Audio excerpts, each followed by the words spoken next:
You can protect yourself and your family. It can be deadly dangerous. It rises high in the air and can be carried by winds for hundreds of miles before falling to the ground.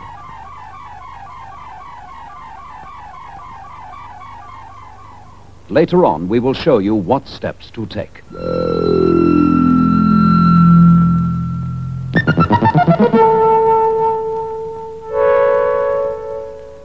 These are the warning sounds you must recognize.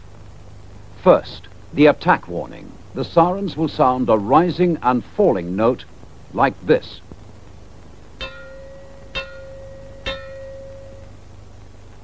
Or 3 whistles like this.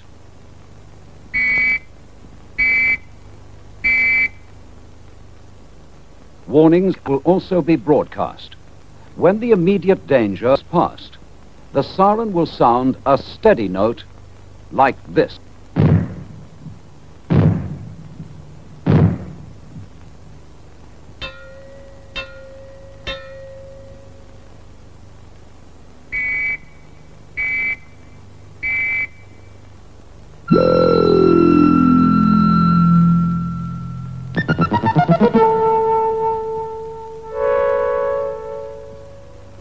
Do not stay out of doors.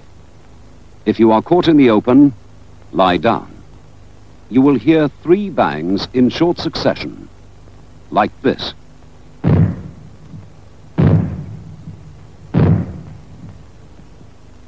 In some areas, the warning may be given by means of 3 gongs, like this.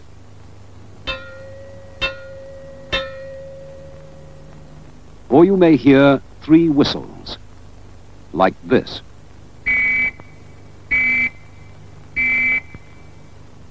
When you hear them, you must stay in the safest position in the house. Keep the doors shut. Do not go outside the house until you are told it is safe. When you hear this sound, you can leave your cover. But keep listening for further warnings. The most widespread danger, it can be carried for great distances by the winds. It can eventually settle anywhere. So no place in the United Kingdom is safer than any other. The risk is as great in the countryside as in the towns. Nobody can tell where the safest place will be. So you are just as safe in your own home area as anywhere else. In fact, you are far better off at home because it is the place you know and where you are known. So, stay where you are. If you leave your home, your local authority may take it over for homeless families. And if you move, the authorities in the new place will not help you with food, accommodation, or other essentials. You are better off in your own home. The safest places are inside passages away from outside walls and windows. If you live in a one-story house, like a bungalow or prefab, the building itself will not give you much protection. Look for a space in your home which is farthest from the roof and the outside walls. The best place is farthest away from the roof and outside walls. Your room will protect you. The time has now come to make everything ready for you and your family in case an attack happens. But there is a risk of this. It cannot be seen or felt. It has no smell. Anybody can fall ill or die. So you must keep away until it is safe, and this may mean staying in your room for up to 14 days. Prepare yourself for this now by storing all the things you need, within easy reach close by. Here is a list of the most important things you will need. Drinking water, food, mostly in tins, portable radio and spare batteries, tin opener, bottle opener, some cutlery and crockery, warm clothing. And now here is a list of some things which will make living much more comfortable. Bedding, sleeping bags, portable stove and fuel, saucepans for boiling water and cooking, torches with spare bulbs and batteries, candles, matches. Table and chairs. Toilet articles, soap, toilet rolls. Change of clothing. First aid kit, household medicines and prescribed medicines. Box of dry sand, cloths or tissues for wiping plates and utensils. Notebook and pencil for messages. Brushes, shovel and cleaning materials, rubber or plastic gloves. Toys for children, books and magazines to pass the time. Clock and calendar. Finally, protect and survive to make your home and family as safe as possible. A warning may come quite unexpectedly. We will now tell you what to do if a warning sounds when you are at home, and then we will explain what to do if you are out of doors. First, if you are at home. If attack is imminent, you will hear the attack sound. Take cover at once, then go quickly and turn off the gas and the electricity at the mains. Close down stoves. Damp down fires. Shut windows. And draw curtains. Stay there. After 2 days, the danger will get less, but don't take any risks by contact with it. The longer you stay in your refuge, the better it will be for you. Listen to your radio. Stay where you are and keep listening to your radio. If you cannot reach home in 10 minutes, take cover in the nearest building. If there is no building nearby, try to find some solid cover. If there is no solid cover, lie flat in a ditch or a hole and cover your head, face and hands as fast as you can with some of your clothes. If you hear the warning, seek the nearest and best cover as quickly as you can. Change your outer clothing if you can. Stay under cover. When the all clear sounds, it means that you are safe from attack for the time being and that you can go out again. But keep listening for further warnings or to your radio for further advice. You may have to stay in your home for about 14 days. So make sure to store plenty of water and food for your family. Water is more essential to life than food.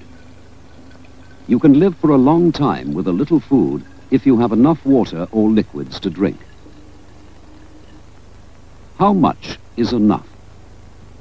Well, each person should drink about 2 pints a day. So, for 14 days, 3.5 gallons is enough for one person. But you should double this amount if you can. Then there will be some to spare for washing your face and hands. Store it in plastic containers with a screw top, or in bottles or jars covered to keep out dirt. Store the rest in kettles and saucepans and in basins in the bathtub. Try to keep some tins of fruit juice as well. Now, food. Stock enough for everybody for 14 days. You may not be able to cook anything hot, so buy foods you can eat cold and that will not go bad. Buy food well wrapped or in tins. And by the way, don't forget your tin opener and bottle opener. You will do best to buy lots of different kinds of foods if you can, so that you won't get bored with too much of the same thing. Stock up with vegetables, fruit, tinned or powdered milk, and special foods for babies or invalids. You will also need some sweet things, like sugar or jam, and biscuits. Keep the food in a cool, dry place. Foods that will go bad quickly should be the first to be eaten. Try to ration everything so that it will last out. You may not be able to use your lavatory. Start collecting now items which will help you prepare your emergency toilet arrangements. First, buckets or containers, preferably with lids or covers. If you line them with large plastic bags, it will make it easier to empty them. Try to rig up some kind of seat across the top of the bucket or container. And don't forget, plenty of strong disinfectant and toilet paper. You will also need a dustbin with a well-fitting lid for the plastic bags when they get full, having first tied the neck of the bags. Keep the dustbin just outside your room and get another separate bin for food scraps and other rubbish. There are steps you can take now to cut down the risk. First, whiten your windows with white paint. This will cut down the risk. Then get rid of junk lying about in your attics and upper floors, especially old papers and magazines, then net curtains, and any old rubbish inside or outside your home if they are left and soon get out of control. You will have to protect yourself without any help. So prepare now. When you take cover in your inner refuge, you must not go outside until it is absolutely safe. You may be in your refuge for quite a long time. Although the danger will get less and less as time goes by, you will never be able to judge for yourself how bad it is. Advice will be given to you on the radio, so keep listening. This advice over the radio and other instructions and news will be very important to you while you're cut off from the people living around you. So make sure your radio is in good working order. Radios must be battery operated because your electricity may be cut off. So be sure to get some spare batteries. The first 2 days will be the most dangerous period, so it is in your best interest to stay in your inner refuge the whole of that time, however cramped or uncomfortable it may be. But if you must leave the refuge to go to the lavatory or to get more water or food, don't stay out a second longer than is necessary. In any case, don't go outside at all. After 2 days, the danger will be less, but it may still kill you. So the longer you stay in your inner refuge, the better your chances are. Although it may be fairly safe for you to move about, it certainly will not be safe for you to go outside the house until the radio tells you. So keep listening to your radio for advice. At first, you'll be told when you can go outside the house for a short time to get rid of lavatory waste and rubbish. Then, as the danger begins to pass away, you will be able to stay out for longer spells. Keep a separate pair of boots or strong shoes for going out. Before coming in, take them off and wash or wipe them, soles as well. It is also a good idea to wear rubber gloves while you are outside. Try to keep the younger people indoors as much as possible. In fact, it will be far wiser for only people over 30 to work outside until things get better. Don't smoke. Use water from the tap, if there is any.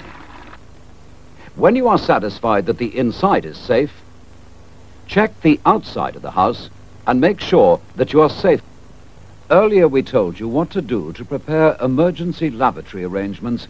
It will not be easy for you to keep clean in shelter conditions, mainly because it is unlikely that there will be any water to spare for washing or for flushing the lavatory.